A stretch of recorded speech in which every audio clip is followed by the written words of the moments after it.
Opa! E aí pessoal, beleza? Vamos fazer mais um vídeo, né? Um vídeo que eu tenho alguns dias já pretendendo fazer e falar com vocês.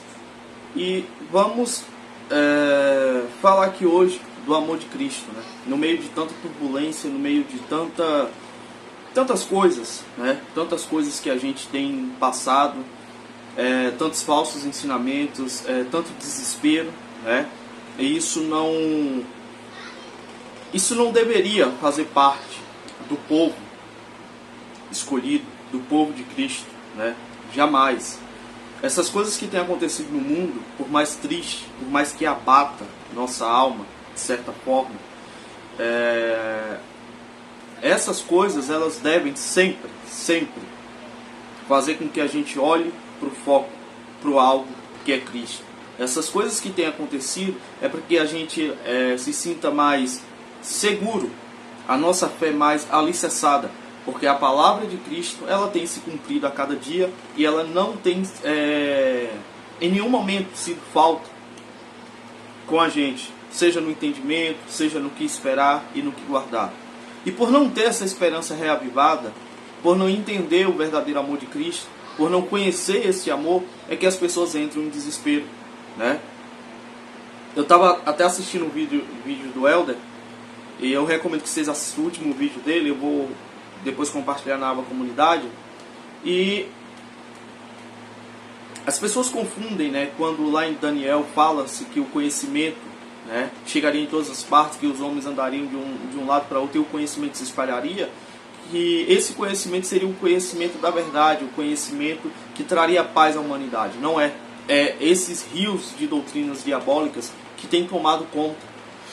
Mas o verdadeiro amor, que é o verdadeiro conhecimento, vocês podem assistir aquele vídeo que eu fiz sobre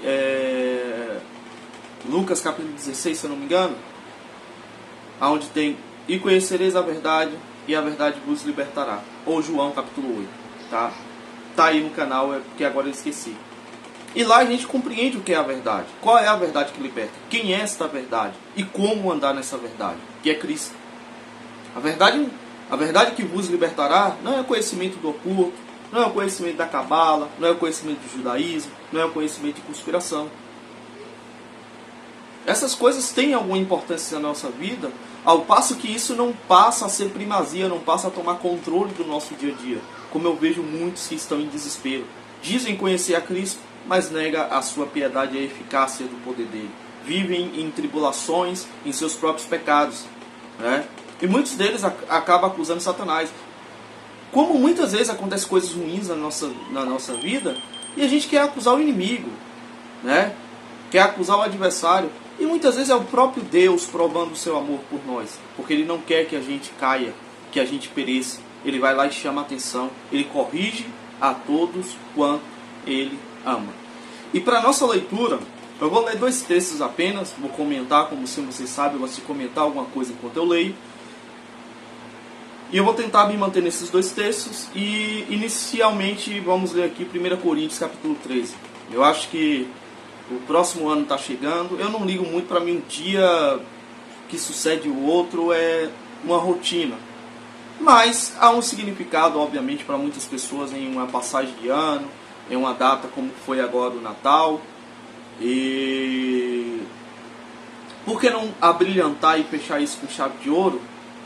Falando do verdadeiro amor, que muitas pessoas desconhecem. Usam até de forma errada esse amor para tornar isso pesado para outras pessoas. É por isso que a gente deve ser imitadores de Cristo. Imitar Ele. Imitar o verdadeiro amor. E Ele nos capacita. Ele nos impele, obviamente, a fazer, praticar o bem, praticar o amor, a ter paciência. E vocês vão entender que muitas vezes a paciência que nós temos, e que alguns, mas você é tão paciente, eu não suportaria tentar ensinar, falar uma pessoa, quebrar a cabeça demais. Mas isso é o reflexo do verdadeiro amor. É o reflexo de imitar. Isso vem de forma consciente? O próprio Cristo nos impele, Ele nos constrange nesse amor, para que nós possamos o praticar. E quando esse amor é feito de forma interesseira, ele não é válido. E é isso que Paulo vai nos ensinar. Vamos lá. 1 Coríntios capítulo 13. Ainda que eu falasse a língua dos homens e dos anjos, se não tiver o amor, serei como o sino que ressoa ou como o prato que retine. Percebe aqui? Não é que Paulo diz assim, se eu não praticar o amor, se eu não amar, ele fala o que? Se eu não tiver o amor. Vamos ver que amor é esse que eu preciso ter, que você precisa ter. Serei como um sino que ressoa, como um prato que retine. Ainda que eu tenha o dom da profecia e saiba todos os mistérios e todo o conhecimento e tenha uma fé capaz de mover montanhas, mas não tiver o amor, nada serei. Ainda que eu dê aos pobres tudo o que eu possuo e entregue o meu corpo para ser queimado, mas não tiver o amor, nada disso me valerá. O amor é paciente, o amor é bondoso, não inveja, não se vangloria, não se orgulha. Você vê que Paulo ele está falando do amor, mas não como um sentimento, ele está falando como se fosse algo, como se fosse alguém. O amor, ele é paciente, o amor, ele é bondoso. O amor não inveja, não se vangloria, não se orgulha. Não maltrata, não procura seus interesses, não se ira facilmente. Ué, mas como é que o amor é um sentimento e ele pode se irar? Percebe que as pessoas fazem a leitura desse texto totalmente errônea? Vocês já entenderam? Estão percebendo? Não guarda rancor. O amor não se alegra com a injustiça, mas se alegra com a verdade. Tudo sofre, né? O amor tudo sofre, tudo crê, tudo espera, tudo suporta. Quem sofreu por nós? Quem tudo sofreu por nós? Quem mediante o Pai creu na nossa redenção? Quem espera o fim dos tempos? Quem tudo suporta tem suportado o pecado no mundo? Essa seria a pergunta correta a se fazer. O amor nunca perece, mas as profecias desaparecerão, as línguas cessarão e o conhecimento passará. Tudo passa, céu, terra, mas as minhas palavras, Cristo disse, não passarão. Pois em parte conhecemos e em parte profetizamos. Conhecemos em parte Cristo, correto? Profetizamos também pela palavra que Ele nos deixou. Quando, porém, vier o que é perfeito, quando Ele vir em glória, o que é imperfeito desaparecerá. Seremos transformados com Ele. Isso aqui a gente pode traçar um paralelo com todas as cartas de Paulo. Mas eu quero ser mais direto. Quando eu era menino, falava como menino, pensava como menino e raciocinava como menino. Isso Paulo fala antes de ele ter o conhecimento da verdade, de conhecer a verdade, de andar nos caminhos da verdade e do amor. Quando me tornei homem, deixei para trás as coisas de menino. Agora, pois, vemos apenas um reflexo obscuro, como espelho, mas então veremos face a face. Esse dia vai chegar. Agora conheço em parte, então conhecerei plenamente, da mesma forma como sou plenamente conhecido. Cristo nos conhece de forma plena, mas ainda não conhecemos. Assim, permanece agora esses três: a fé, a esperança e o amor. O maior deles, porém, é o amor. Amor esse que é Cristo. Vamos para a nossa segunda leitura, para a gente entender como o amor de Cristo nos constrange. O porquê Cristo, sendo amor, ele nos constrange a também a ser paciente, não olhar os nossos próprios interesses com todas as falhas, que nós temos, da seguinte maneira. 2 Coríntios capítulo 5. Sabemos que se for destruída a temporária habitação terrena, esse corpo em que vivemos, temos da parte de Deus um edifício, uma casa eterna no céu, não construída por mãos de homens, o corpo de glória, que receberemos mediante a vinda do amor. Enquanto isso, gememos desejando ser revestidos da nossa habitação celestial. Que não é aquela falsa doutrina de que esse corpo será jogado fora e a gente receberá um corpo espiritual. Nós sabemos que não. Deus requererá dos mortos, do mar, da terra, todos os corpos. Nós seremos transformados que ficarmos vivos com esse mesmo corpo, e o corpo dos mortos será requerido e assim transformado em um corpo incorruptível de glória. Não caiam em falsas doutrinas por aí.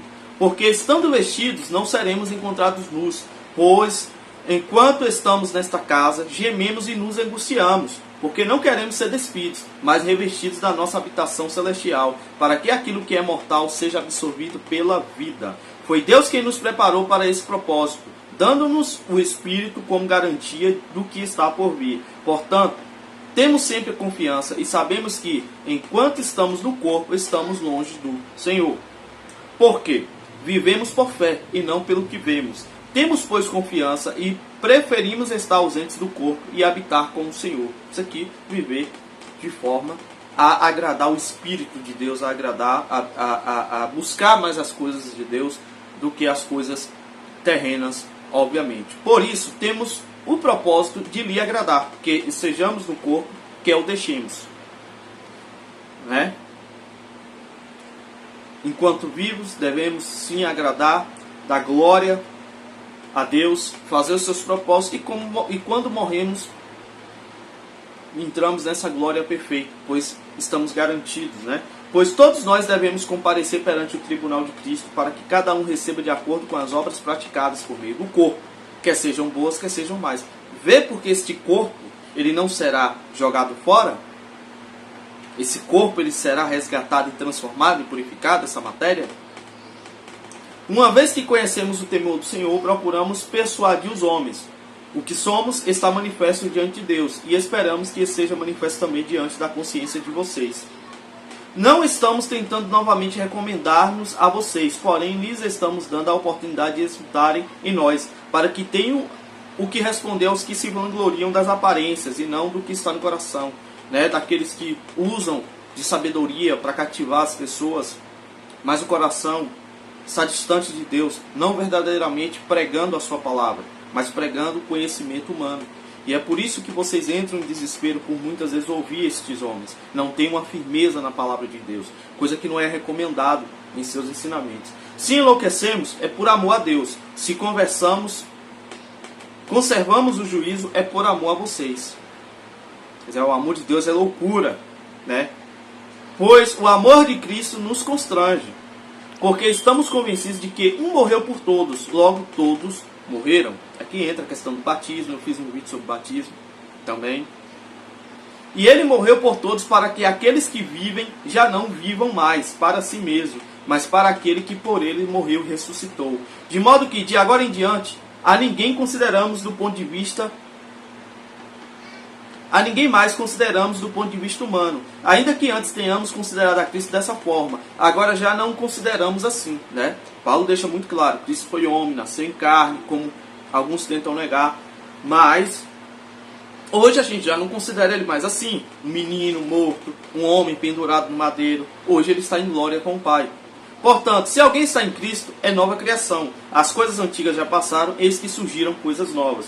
Tudo isso provém de Deus, e nos reconciliou consigo mesmo por meio de Cristo, e nos deu o ministério da reconciliação, o amor. Porque Deus amou o mundo, João 3,16, porque Deus amou o mundo de tal maneira que deu o seu Filho unigênito, deu o amor, para que todo aquele que nele cresce não pereça, mas tenha a vida eterna. E a vida eterna, deixa eu completar esse texto é muito bonito.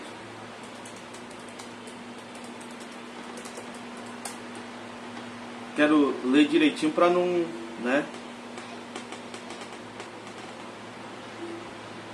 E a vida eterna é essa, que te conheçam a ti como o único Deus verdadeiro e a Jesus Cristo, aquele que tu enviaste.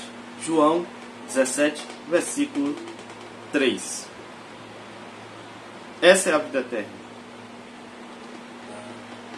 Tudo isto provém de Deus, que nos reconciliou consigo mesmo por meio de Cristo e nos deu o ministério da reconciliação. Ou seja, que Deus em Cristo estava reconciliando consigo o mundo, não lançando em conta os pecados dos homens, e nos confiou, olha o perdão, olha a paciência do amor,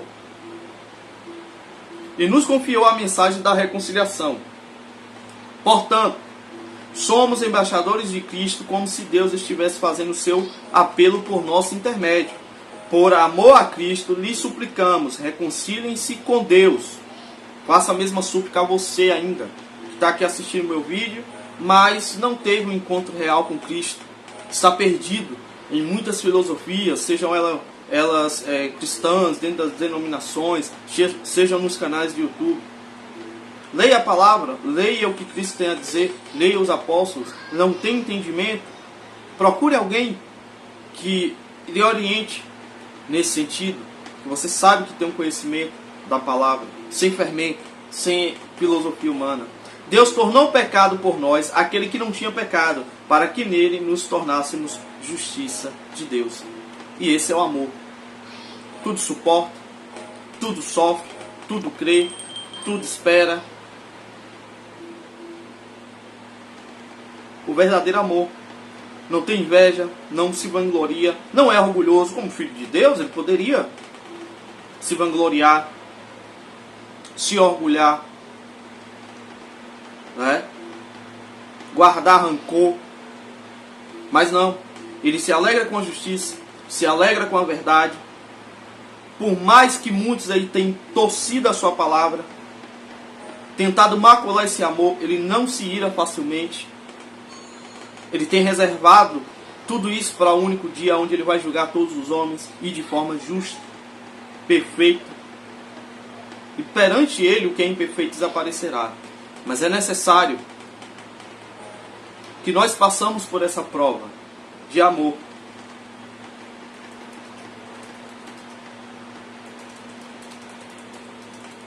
Compreende que isso é uma prova que nós temos que passar?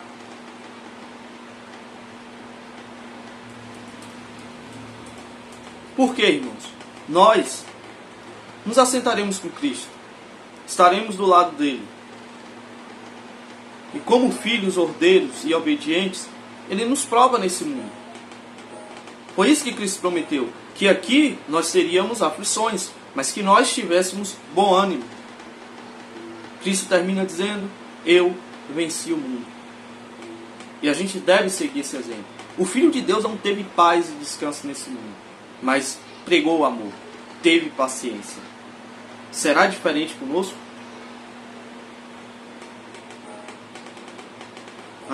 Hebreus capítulo 12, versículo 5. Vocês se esqueceram da palavra de ânimo que lhes dirigi como a filhos? Meu filho, não despreze a disciplina do Senhor, nem se magoe com a sua repreensão. Né? Quando muitos aí estão sendo atribulados por causa dos falsos ensinamentos, nós sendo testados para que não saiamos desse verdadeiro ensinamento. E muitas vezes a gente quer atribuir isso ao diabo. Mas é Deus provando. É Deus chamando a atenção. Ó, meu filho, eu sei que há prazeres no mundo, mas o que eu tenho para vocês é maior, é eterno. E muitos já sucumbiram, não resistiram aos caprichos e aos desejos desse mundo. Pois o Senhor disciplina quem ama e castiga todo aquele quem aceita como filho. Suportem as dificuldades, recebendo-as como disciplina. Compreende? Eu não vou espraguejar, eu não vou murmurar, apesar que muitas vezes a gente vacila, a gente murmura, a gente briga, a gente questiona. Mas é Deus nos provando.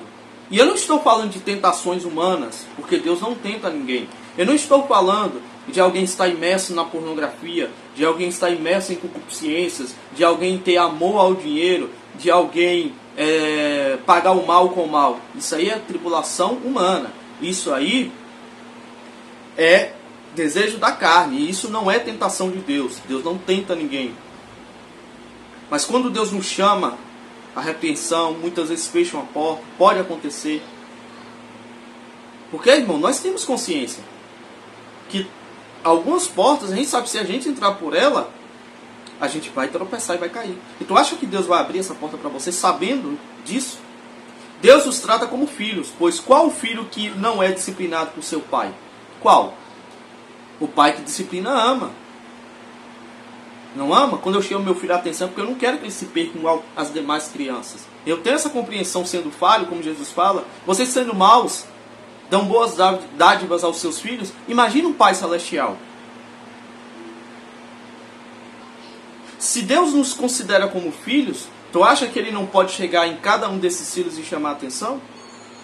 Mas quando alguém tem um pensamento réprobo, no sentido de que Deus não vai falar diretamente com ninguém, que não sei o que lá, essa pessoa já está distante, ela não entendeu a mensagem.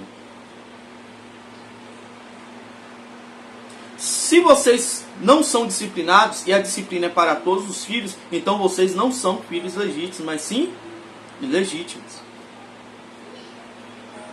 Além disso, tínhamos pais humanos que nos disciplinavam, e nós os respeitávamos. Quanto mais devemos submeter-nos ao Pai dos Espíritos, para assim vivermos. Nossos pais nos disciplinaram por curto período, segundo lhes parecia melhor, mas Deus nos disciplina para nosso bem, para que participemos da sua santidade, que é algo eterno. Né? Nenhuma disciplina parece ser motivo de alegria no momento, obviamente, não é. Mas, sim de tristeza. Mais tarde, porém, produz fruto de justiça e paz para aqueles que por ela foram exercitados. Não busca seus interesses, né? O amor não fica lá postando frasezinha dizendo: para você ser espiritual, você tem que ser assim. O que adianta amor próprio se eu não externo esse amor com as pessoas? Se eu não tenho tempo de ensiná-las, de ter paciência, de, se possível, ajudar essas pessoas com o que eu posso, com as ferramentas, com os talentos que Deus me deu? Portanto, fortaleçam as mãos enfraquecidas e os joelhos vacilantes. Façam caminhos retos para os seus pés, para que o manco não se desvie, mas antes seja curado. Esforcem-se para viver em paz com todos e para serem santos. Sem santidade ninguém verá o Senhor. Cuidem de que ninguém se exclua da graça de Deus, que nenhuma raiz de amargura brote e cause perturbação, contaminando a muitos. Não haja nenhum imoral ou profano, como Esaú. Não haja nenhum imoral ou profano como Esaú, que por uma única refeição vendeu os seus direitos de herança como filho mais velho. Será que vocês não estão vendendo aí a herança de filho de vocês por caprichos, desejos, escritos, grandeza, um trabalho, uma vaga de emprego, algo que você tem que se calar e não falar a verdade? E essa verdade que eu falo aqui não é conspiração, não é aquecimento global, não é terra plana, não é nada disso. É a verdade do Evangelho de Cristo. Que esse mundo jaz no maligno, mergulhado no pecado, mas que convém o servo de Deus se afastar dessas coisas. Como vocês sabem, posteriormente, quando quis herdar a bênção, fui rejeitado, e não teve como alterar sua decisão, embora buscasse a bênção com lágrimas. Vocês não chegaram ao monte que se podia tocar, e que estava em chamas nem em trevas, a escuridão e a tempestade. Ao soar da trombeta e ao som de palavras tais que ouvistes, rogaram que nada mais lhe fosse dito, pois não podiam suportar o que lhes estava sendo ordenado. Até um animal, se tocar o monte, deve ser apedrejado. Né? E aqui entra o legalismo da lei, os exageros. Criam um monte de estratégia para tentar se aproximar de Deus, porque não suportam ouvir a verdade da sua palavra, a denúncia do pecado. Então eles começam a criar modismos, porque o Natal é isso, porque tem um nome, porque tem aquilo. E até um animal irracional sofria por causa da incredulidade do pecado. O espetáculo era tão terrível que até Moisés disse: estou apavorado e trêmulo. Mas vocês chegaram ao Monte Sião, a Jerusalém celestial, a cidade de Deus vivo. Chegaram aos milhares de anjos em alegre reunião. A igreja dos primogênitos, cujos nomes estão escritos nos céus. Vocês chegaram a Deus, juiz de todos os homens, ao Espírito dos justos aperfeiçoados. Né? Que estão querendo ensinar para vocês aqui agora coisas profanas, a mistura de coisas demoníacas e diabólicas com coisas santas. Crenças pagãs misturadas com a palavra de Deus. Por que isso? Porque lhes falta amor e entendimento. Porque a verdade os assusta. A Jesus, mediador de uma nova aliança, e ao sangue aspergido que fala, melhor do que o sangue de Abel. Cuidado, não rejeite aquele que fala. Se os que se recusaram a ouvir aquele que os advertia na terra não escaparam, quanto mais nós, se nos desviarmos daquele que nos adverte dos céus. Aquele cuja voz outrora abalou a terra, agora promete: ainda uma vez abalarei, não apenas a terra, mas também o céu. As palavras ainda uma vez indicam a remoção do que pode ser abalado, isto é, coisas criadas, de forma que permaneça o que não pode ser abalado. Portanto, já que estamos recebendo um reino inabalável, sejamos agradecidos e assim adoremos a Deus de modo aceitável, com reverência e temor, pois o nosso Deus é fogo consumidor. E a gente tem que ter cuidado, obviamente, com os rumos que a gente tem trilhado, com os caminhos que a gente tem andado, para que a gente não seja achado em falta. E que andemos no amor, que venhamos a conhecer a verdade que verdadeiramente nos libertará. E essa verdade e esse amor, obviamente, é Cristo. Então é a mensagem que eu deixo para vocês, né? Talvez eu não tenha mais nenhum vídeo até o final do ano. Eu só vou ter a live amanhã. A live, eu convido vocês a assistir a live. Amanhã vai ser às 21 horas com o Júnior lá do canal Submundo Intelectual, né? Vamos falar sobre a influência do iluminismo, né, na sociedade ocidental como um todo. Isso também interferiu, obviamente, na visão bíblica, né, na visão cristã. E isso tem atrapalhado muitas pessoas. Então é um conteúdo mais histórico e tal, né, mais filosófico. E eu espero que vocês estejam aí presentes. Eu vou colocar o banner na aba comunidade lá. Eu estou preparando ainda, certo? Bom, demais aviso. Depois eu vou estar, a partir da semana que vem, ou da segunda semana de janeiro, talvez eu vou estar retomando ali a série que eu estava falando sobre o colesterol, para a gente entrar no ponto da questão da carne, tá? Eu tenho que realmente retomar. Eu não vou parar aquela série não, vou terminar, falta pouco, entre na questão da carne, tá? E aí continua, né, as lives. Talvez no sábado eu não faça live, eu vou ver, tá? Eu vou pular um dia desse de live por causa da live de sexta-feira à noite, tá? Então, possivelmente eu vou fazer a live no domingo, tá? O tema ainda eu vou ver o que eu vou falar no domingo. É isso aí. Galera, não se esqueça, projeto aí, meu projeto, né? Para montar meu negócio próprio, tá em andamento. Dê uma olhada aí na descrição. Quem ainda quiser ajudar, estamos aí em reta final. E eu agradeço bastante aí a compreensão e a ajuda aí de todos vocês. E que possamos continuar andando nesse amor, tá? Você pratica ele de várias formas. Você compreende ele de várias formas. Seja ajudando, seja em um conselho, seja em não praticar o mal, seja em praticar a justiça. Mas tenha em mente sempre que esse amor, ele só é verdadeiro e válido quando Cristo está nessa equação. Fora disso, é interesseiro, né? É uma penitência própria que para Deus não tem serventia alguma, certo? Valeu e até o próximo vídeo.